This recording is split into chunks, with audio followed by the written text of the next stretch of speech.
Good afternoon. आज के हमारे वीडियो में हम ग्रामर पार्ट, कहावत, कहानी, ये सारे जो ग्रामर्स है वो मैं आपको अहवाल, गद्य, समीक्षा वो सब करवाने वाली हूँ। तो आपका जो प्रश्न पत्र होता है उसके अंदर आपको रूपरेखा के आधार पर कहानी लिखनी होती है और उसका बोध लिखना होता है। तो कहानी किस तरह से लिखते हैं उनमें ध्यान में रखने की कुछ बातें हैं जो मैं आपको बता रही हूँ। कहानी, सबसे पहले कहानी की रूपरेखा पढ़िए और उसका क्रमशः विस्तार कीजिए। उनके बाद कहानी पूरी होने के बाद अंत में एक दो पंक्तियों में कहानी में मिलने वाली सीख या बोध लिखिए। इसके लिए एक अंक होता है। उचित सीख देने पर पूरे अंक दिए जाते हैं। कहानी के प्रसंग, मुख्य विचार या संदेश के आधार पर कहानी को छोटा सा एवं आकर्षक शीर्षक दीजिए। उनके बाद है कहानी लगभग 15-20 पंक्तियों में लिखनी होती है। कहानी में रूपरेखा के आधार पर 3-4 परिच्छेद होने चाहिए। लेखन में विराम चिन्हों का उचित प्रयोग करना चाहिए। कहानी की भाषा शुद्ध और मुहावरेदार होनी चाहिए। कहानी आरंभ से अंत तक रोचक होनी चाहिए। इस तरह से कहानी लिखने समय आपको ध्यान रखना है। यहाँ एक कहानी दी हुई है, आपको कहानी की रूपरेखा यानी उसके मुद्दे यहाँ दिए हैं, उनके आधार पर आपको कहानी बनाकर लिखनी होती है।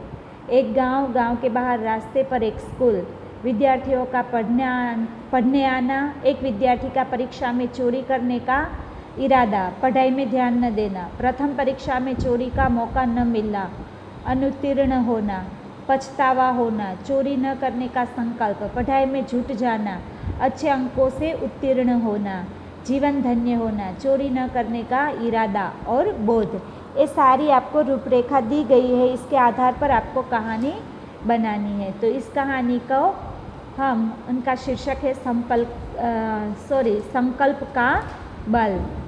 तो मैं आपको कहानी बता रही हूँ। इनमें ये कहानी जो लिखी गई है इनमें परिच्छेद दिए गए 1, 2, 3, 2 या 3 परिच्छेद में आपको पूरी कहानी करनी होती है। लास्ट परिच्छेद में आपको उनका बोध लिखना होता है। मिनिमम 3 परिच्छेद तो होने ही चाहिए। फिर आप जितने ज़्यादा परिच्छेद करते हैं जो कहानी के हिसाब से अनुरूप हो, वरना आप तो 2-2 लाइन के परिच्छेद बना देंगे, ऐसे नहीं बनाना है आपको, ठीक है। चलो, चंद्रपुर नाम का एक गांव था। गांव के बाहर से पक्की सड़क गुजरती थी। उसी के निकट एक स्कूल था जिसमें चंद्रपुर के ही नहीं आसपास के गांव के लड़के पढ़ने आते थे। सुरेश उसी स्कूल में 7वीं कक्षा का विद्यार्थी था।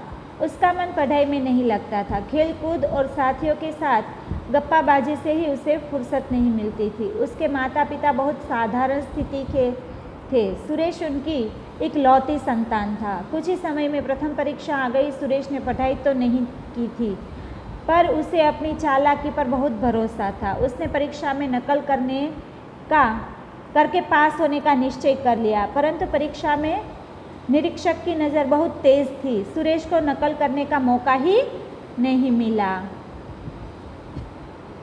यह परीक्षा में बुरी तरह अनुत्तीर्ण हो गया। इससे उसके माता पिता बहुत दुखी हुए। उन्हें दुखी देखकर सुरेश को भी बहुत पछतावा हुआ। सुरेश ने संकल्प किया कि अब वह परीक्षा में कभी चोरी नहीं करेगा और मेहनत से पढ़ाई करके ही उत्तीर्ण होगा। बस फिर क्या था, वह दिन रात एक करके पढ़ाई में जुट गया। अगली परीक्षा में वह अच्छे अंकों से उत्तीर्ण हुआ। उसके माता पिता को बहुत प्रसन्नता हुई। सफलता पाकर सुरेश को भी अपना जीवन धन्य लगा। सुरेश को लगा कि यह असफलता वास्तव में उसके परीक्षा में चोरी न करने के संकल्प का ही इनाम है। तो इस कहानी से हमें क्या बोध मिलता है या तो क्या सीख मिलती है? तो उनसे हमें यह सीख मिलती है कि सचमुच दृढ़ निश्चय और परिश्रम से असंभव को भी संभव किया जा सकता है। तो इस कहानी का यही भावार्थ है। इस कहानी में हमें एक बालक की बात की गई है जो पढ़ने लिखने में बिल्कुल आलसी था, उसको पढ़ाई करना अच्छा नहीं लगता था, वो बहुत चालाक और होशियार था, तो उसको लगा कि मैं अपनी चालाकियों से एग्ज़ाम में चोरी करके पास हो जाऊंगा। पर ऐसा कुछ नहीं हुआ। उनके जो एग्ज़ाम का टाइम आया तो वो चोरी नहीं कर पाया, क्योंकि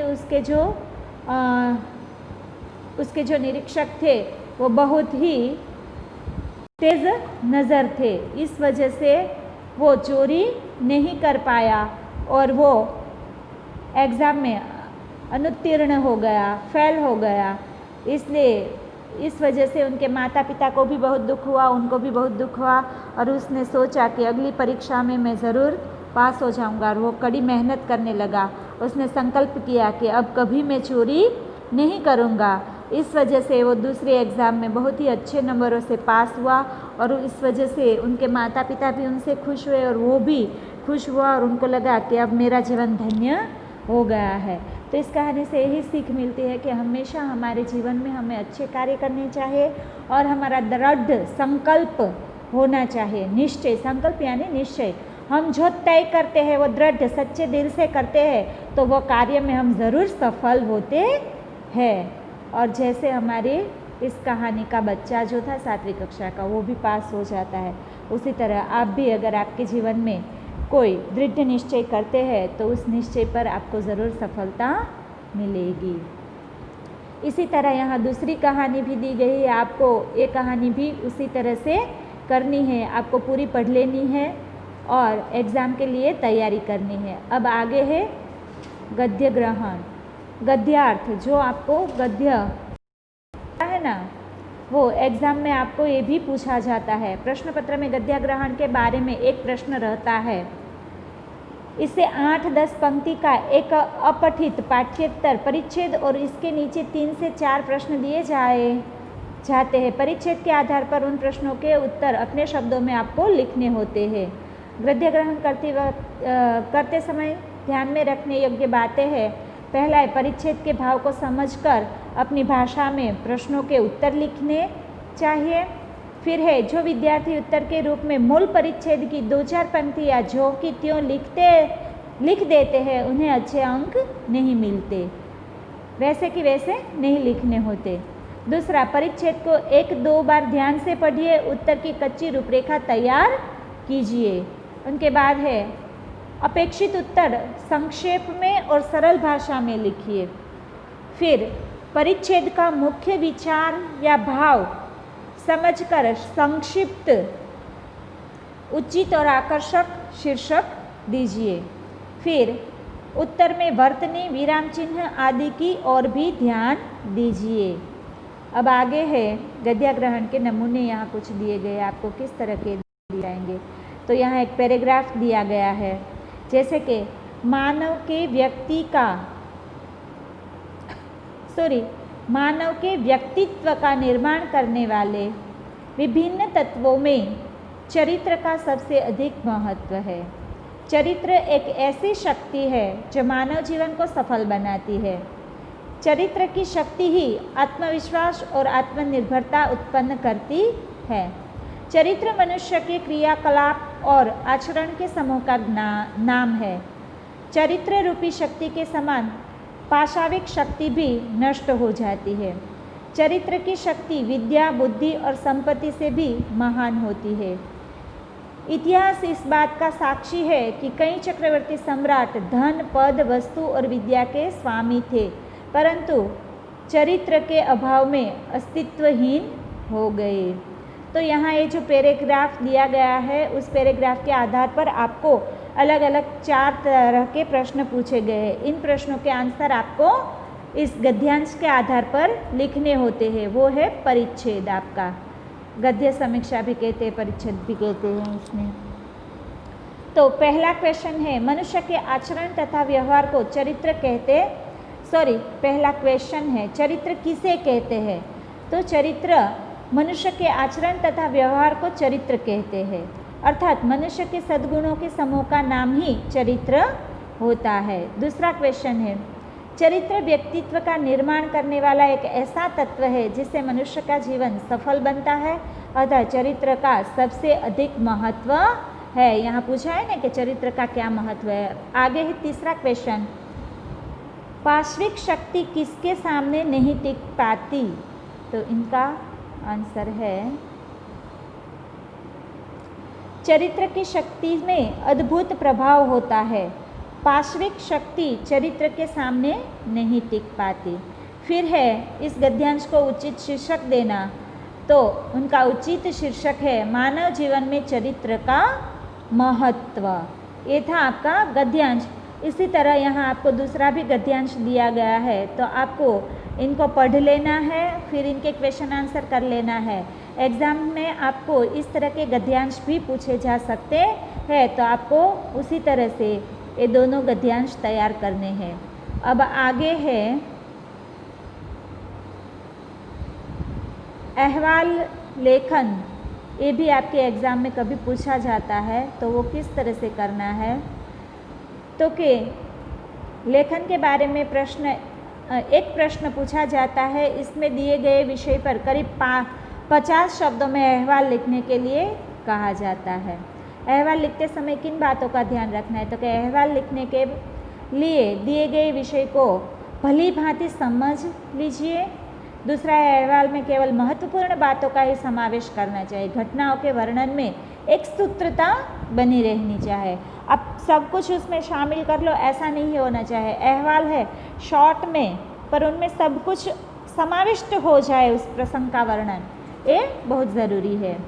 उनके बाद है अहवाल में स्थान, दिनांक तथा व्यक्ति विशेष आदि का उल्लेखन करना चाहिए। उनके बाद है अहवाल सरल भाषा में लिखना चाहिए। वर्तनी, भाषा शुद्धि, विराम चिन्हों का प्रयोग आदि बातों पर भी ध्यान देना चाहिए। तो यहाँ पहला अहवाल लेखन है, अपनी पाठशाला में मनाए गए हिंदी दिवस के कार्यक्रम के बारे में करीब 30 शब्दों में अहवाल वृत्तांत लिखिए। आपके स्कूल में जो हिंदी दिवस मनाया जाता है उनके बारे में आपको अहवाल लिखना है।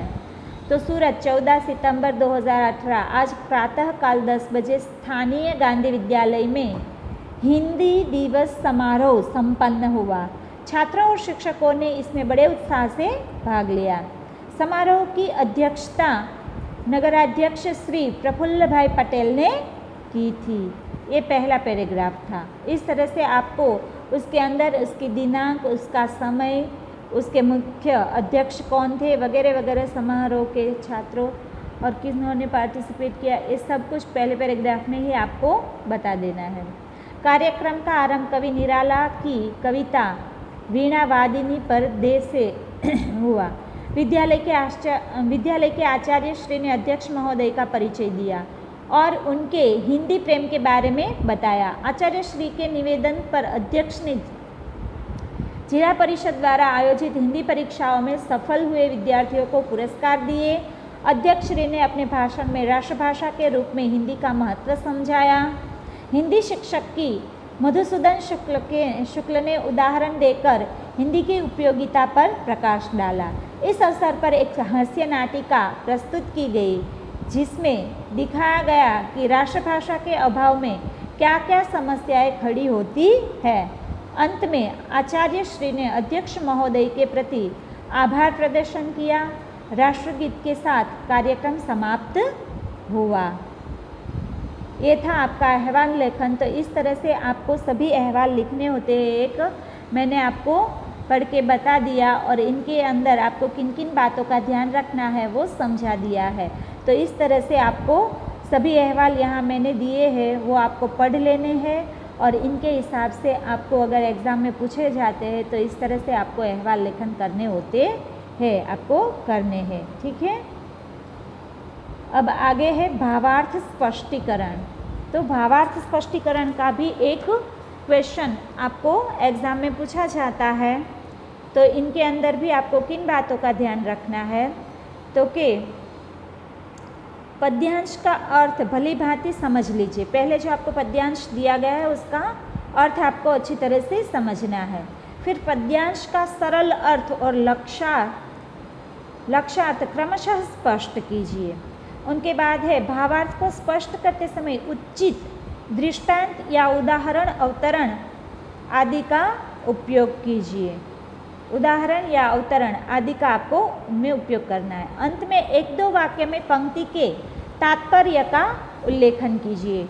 उनके बाद है भावार्थ सरल भाषा में लिखना चाहिए, कहीं भी पुनरावर्तन नहीं करना चाहिए। वर्तनी, भाषा शुद्धि, विराम चिन्हों का प्रयोग आदि बातों पर को ध्यान देना चाहिए। भावार्थ लिखते समय इन सब सारी बातों का खास ध्यान रखना है। पहले तो आपको पद्यांश जो पंक्ति दी गई है उनको अच्छी तरह से समझ लेना है। अगर आप उस पंक्ति को अच्छे से समझेंगे तभी आप उनका भावार्थ स्पष्ट कर पाएंगे कि इनमें आपको क्या कहना चाहते हैं, यही आपको स्पष्ट करना होता है। तो यहाँ मैं आपको एक उदाहरण के तौर पे एक भावार्थ समझाती हूँ। पहले आपको पंक्ति दी गई है, भूलोक का गौरव प्रकृति का पुष्प लीला स्थल कहाँ, फैला मनोहर गिरी हिमालय और गंगाजल जहाँ, संपूर्ण देशों से अधिक किस देश का उत्कर्ष है, उसका की जो ऋषि भूमि है वह कौन, भारतवर्ष है। भारतवर्ष की जो ये काव्य भी आपको आता था ना। कवि के हृदय में अपने देश के प्रति अत्यंत प्रेम और सम्मान का भाव है। अपने देश के गौरवमय अतीत की याद दिलाते हुए वह कहता है कि भारतवर्ष एक ऐसा देश एक ऐसा देश है जिस पर सारी वसुंधरा गर्व करती है। वसुंधरा यानी धरा, जो हमारी धरती है, सब उन पर गर्व करते हैं। प्रकृति के रमणीय दृश्य देखकर मन में निर्मल भाव जागृत होते हैं। अपनी ऊंचाई के लिए विश्व प्रसिद्ध हिमालय पर्वत इस देश के उत्तर में फैला हुआ है। नदियों में सर्वोत्तम गंगा की पवित्र जलधारा इस देश में ही बहती है। आज तक के इतिहास को देखा जाए तो सभ्यता और संस्कृति का सर्वोच्च उत्कर्ष इस देश में ही हुआ है। यह ऋषियों के तप और ज्ञान की भूमि है। विश्व का अन्य कोई भी देश श्रेष्ठता में भारतवर्ष की बराबरी नहीं कर सकता। तो सबसे पहले आपको जो ये पंक्ति दी गई है उस पंक्ति को अच्छी तरह से समझना है, फिर उनका भावार्थ स्पष्ट करना है। इसके अंदर कवि ने भारतवर्ष की गाथा गाई हुई है। वो कहते हैं कि सबसे मेरा भारत देश है वो महान है, इसके ऊपर धरती को भी गर्व है। वसुंधरा यहाँ शब्द लिखा गया है, तो धरती को भी इन पर गर्व है। यहाँ हिमालय जैसा पर्वत है, ऋषि मुनि है, सब बहुत अच्छी अच्छी चीज़ें भारत देश में देखने को मिलती है। इसलिए कवि को अपने देश पर बहुत ही गर्व है। यहाँ भारत देश का गर्व बताया गया है।